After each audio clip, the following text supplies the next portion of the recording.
नमस्कार दोस्तों।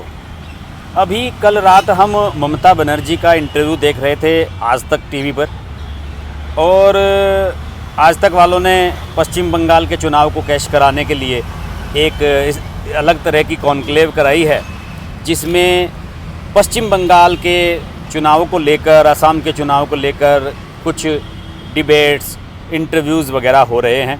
और मेरे ख्याल में इसका आयोजन भी कोलकाता में किया गया है। कल इसमें ममता बनर्जी गेस्ट थी, बाद में अमित शाह भी आए। और कल अमित शाह और ममता बनर्जी ने दोनों ही बंगाल में जनसभाएं भी संबोधित की। ममता बनर्जी ने तो इंटरव्यू में और जनसभाओं में ये दावा किया कि तृणमूल कांग्रेस इस बार 221 से ज़्यादा सीटें जीतेगी, यानी कि पिछली बार से ज़्यादा। 298 टोटल सीटें हैं यहाँ पर, और वो 221 से भी ज़्यादा जीतने की बात कह रही हैं। दूसरी ओर अमित शाह भी कह रहे हैं कि बीजेपी 200 से ज़्यादा सीट जीतेगी। दोनों ही फुल कॉन्फिडेंट दिखे, लेकिन ममता बनर्जी की कुछ बातों से मुझे उनकी वीकनेस भी नज़र आई। ममता बनर्जी ने ये कहा कि अगर अमित शाह में हिम्मत है तो खुद आकर वो चुनाव यहाँ से लड़ लें। ऐसा क्या है ममता बनर्जी के पास, ऐसा कौन सा तीर है कि अगर अमित शाह यहाँ से चुनाव लड़ लेंगे तो वो हार जाएंगे? ये ममता बनर्जी ने नहीं बताया। अलबत्ता अमित शाह के पास ऐसे तमाम ऑप्शन मौजूद हैं जिनकी वजह से वो कह सकते हैं कि हम 200 से ज़्यादा सीटें जीतेंगे। और अमित शाह ने एक ऐसी टीम तैयार कर दी है पश्चिम बंगाल में, जिसके ज़्यादातर सदस्य ममता बनर्जी की टीम से ही आए हैं, और अब वो सब के सब ममता बनर्जी के खिलाफ खड़े हुए नज़र आ रहे हैं।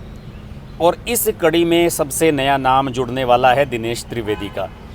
दिनेश त्रिवेदी ने, जो कि मैं बताऊं, मनमोहन सिंह की सरकार में ये रेलवे मंत्री थे। जब ममता बनर्जी के साथ सरकार बनी थी मिलके यूपीए की, तो उसमें ये रेलवे मंत्री थे। और ममता बनर्जी ने इनसे ज़बरदस्ती इस्तीफ़ा दिलवा देता कि यार आपने किराए में कैसे बढ़ोतरी कर दी, आपने रेल बजट मेरे कहे अनुसार कैसे नहीं बनाया, इस्तीफ़ा दीजिए। और इस्तीफ़ा दिलवाने के बाद से मुझे लग रहा है कि दिनेश त्रिवेदी को तभी लग गया होगा कि भाई ममता बनर्जी के साथ एडजस्ट करना कितना मुश्किल काम है। और यही हुआ शुभेंदु अधिकारी के साथ, यही हुआ राजीव बनर्जी के साथ, यही हो रहा है लक्ष्मी रतन शुक्ला के साथ, यही हो रहा है वैशाली डालमिया के साथ। सब के सब लोग एक बात कह रहे हैं कि हमें घुटन महसूस हो रही है। और ये जो घुटन है वो घुटन है टीएमसी के स्ट्रक्चर की, टीएमसी पार्टी का जो संगठनात्मक ढांचा है उसकी, कि वहाँ कोई कुछ भी कर रहा है लेकिन ममता बनर्जी किसी की नहीं सुनती और अपनी मर्जी चलाती हैं। ममता बनर्जी के पास शिकायत लेके जाओ लेकिन वो किसी की बात मानती नहीं है। तो ये सब बातें जो है टीएमसी के नेताओं को परेशान कर रही हैं। और बजट पर चर्चा हो रही थी राज्यसभा में, वापस राज्यसभा में लाता हूँ आपको।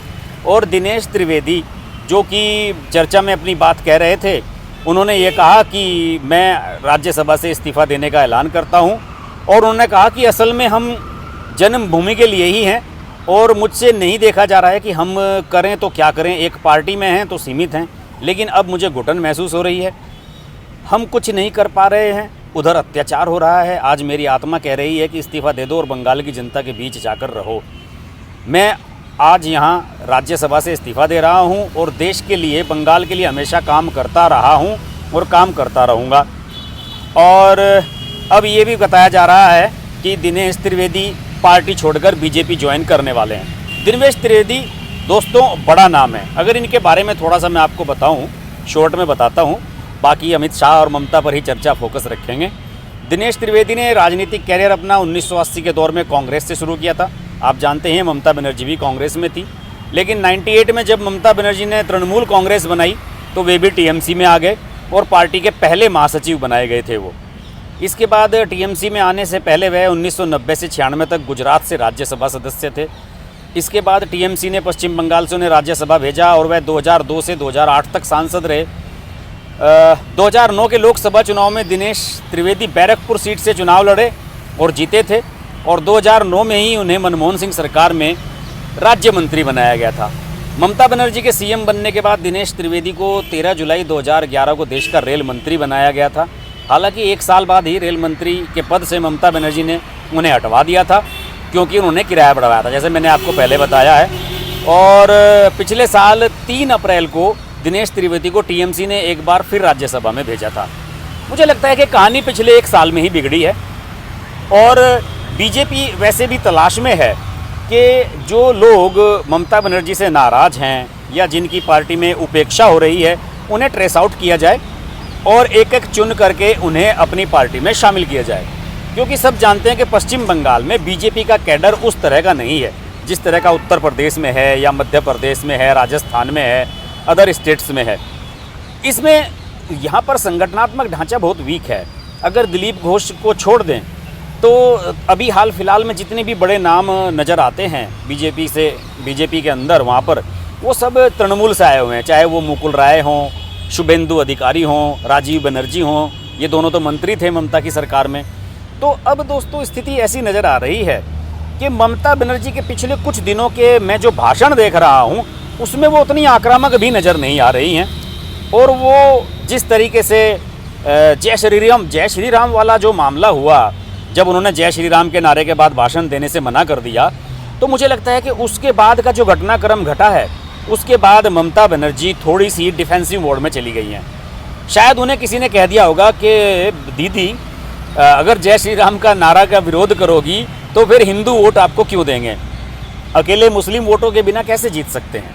और जब आज तक की डिबेट में, आज तक के इंटरव्यू में उनसे सवाल पूछा गया, राहुल कंवल ने लिया उनका इंटरव्यू, मैं आपको ये बात बताना भूल गया, राहुल कंवल जो इंडिया टुडे में है, इंग्लिश वाले चैनल में है आज तक के, उन्होंने लिया ये इंटरव्यू और मुझे लगता है कि राजदीप सरदेसाई की नौकरी चली गई है शायद, क्योंकि राजदीप सरदेसाई ममता बनर्जी के बहुत करीबी हैं। अभी कुछ दिन पहले उन्होंने इंटरव्यू लिया था, उसके बाद उन्होंने जब वो 26 जनवरी वाले लाल किले वाले मामले के समय ट्वीट कर दिया और उसके बाद उन्हें 2 हफ्ते के लिए सस्पेंड कर दिया आज तक वालों ने, तो मुझे लगता है कि राजदीप सरदेसाई को ये बात चुभ गई है।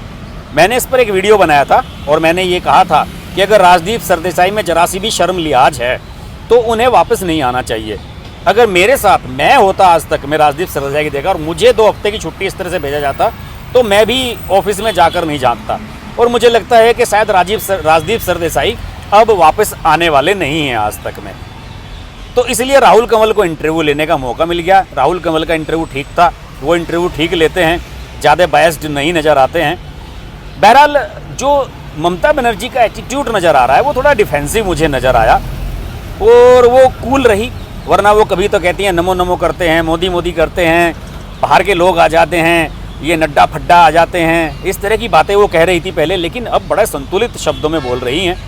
और मुझे लगता है कि शायद अरविंद केजरीवाल ने उन्हें फ़ोन करके कहा होगा कि दीदी ऐसा मत करो, अगर आपको जीतना होगा तो आप जीत जाओगी, ये नड्डा फड्डा मत करो। और मैंने भी ये काफ़ी करके देख लिया, मैं शुरू में बड़ा मोदी को गाली दिया करता था और पता नहीं क्या कहा करता था, लेकिन जब मैंने थोड़ा सा अपना व्यवहार कंट्रोल किया तो जनता ने मुझे एक्सेप्ट भी किया। तो मुझे लगता है कि ममता बनर्जी को उनके सलाहकारों ने ये कहा है कि नरेंद्र मोदी पर डायरेक्ट प्रहार करना और ज़्यादा आक्रामक रवैया रखना, अपमानजनक शब्द यूज करना, जैसे कि राहुल गांधी कर रहे हैं, कभी कायर बता देते हैं, कभी कुछ बता देते हैं नरेंद्र मोदी को, तो वो अपनी एक व्यक्तित्व को भी शो कर रहे हैं राहुल गांधी कि उनके पास अपना व्यक्तित्व कुछ नहीं है। और शायद ममता बनर्जी बहुत मैच्योर पॉलिटिशियन है, पुरानी नेता हैं, लगभग 3-4 दशक से सक्रिय हैं राजनीति में, तो उन्हें भी लगा होगा कि डायरेक्ट इस तरह से प्रहार हम करते हैं, प्रहार अगर करते हैं हम नरेंद्र मोदी पर, तो इसका हो सकता है कि जनता की मानसिकता पर निगेटिव असर हो कि देखिए देश के प्रधानमंत्री के बारे में ये किस तरह से बोलती हैं। तो अब मुझे वो इंटरव्यू में थोड़े संतुलित लगी। अलबत्ता वो मंच से जब कोलकाता में वो बोल रही थी कल, तो उन्होंने ये भी कहा कि बाहरी लोग आ जाते हैं से मेरा तात्पर्य ये नहीं था। उन्होंने ये कहा कि जो लोग भारतीय हैं वो सब बंगाल में आ सकते हैं, तो फिर किन्हें बाहरी कह रही हैं वो फिर अमित शाह को, जेपी नड्डा को बाहरी क्यों कर रही हैं? भारत के लोग हैं, अगर ये वहाँ पे रैलियाँ करते हैं, जनसभाएं करते हैं, तो ममता को क्या परेशानी होती है? ममता बनर्जी मुझे लगती हैं कि उन्होंने आइडिया लॉस्ट कर दिया है। उन्हें कैसे चुनाव में जाना है, क्या अपना स्टैंड रखना है, कैसे विपक्ष के नेताओं पर प्रहार करना है, वो किसे कहते हैं गाँव की भाषा में कि बिचल गई हैं, देसी भाषा जो हमारे वेस्ट यूपी की होती है कि बिचल गई हैं कि क्या करना है। बहरहाल उनकी जो बेचैनी है और उनका जो ये चैलेंज था कि अमित शाह यहाँ से चुनाव लड़कर दिखाएं, ये शो करता है कि ममता बनर्जी अब बैकफुट पर हैं और दिनेश त्रिवेदी का छोड़कर चले जाना भी उनके लिए बहुत झटका है। बाकी सब उनसे बहुत जूनियर थे, शुभेंदु अधिकारी तो बहुत युवा हैं उनसे, राजीव बनर्जी तो कल के हैं, दिनेश त्रिवेदी तो ममता बनर्जी के लेवल के नेता थे। उनका चले जाना ममता बनर्जी के लिए बहुत बड़ा सेटबैक है और अब ममता बनर्जी मुझे पूरी तरह डिफेंसिव मोड में नज़र आ रही हैं। देखते हैं जैसे जैसे चुनाव नज़दीक आते हैं उनकी क्या स्थिति बनेगी। बात करते रहेंगे पश्चिम बंगाल पर। देखते रहिए हर्ष की बात लाइव। नमस्कार। अगर आपको हमारी वीडियो पसंद आई तो वीडियो को लाइक करें, चैनल को सब्सक्राइब करें और नोटिफिकेशंस के लिए बेल आइकन को प्रेस करें।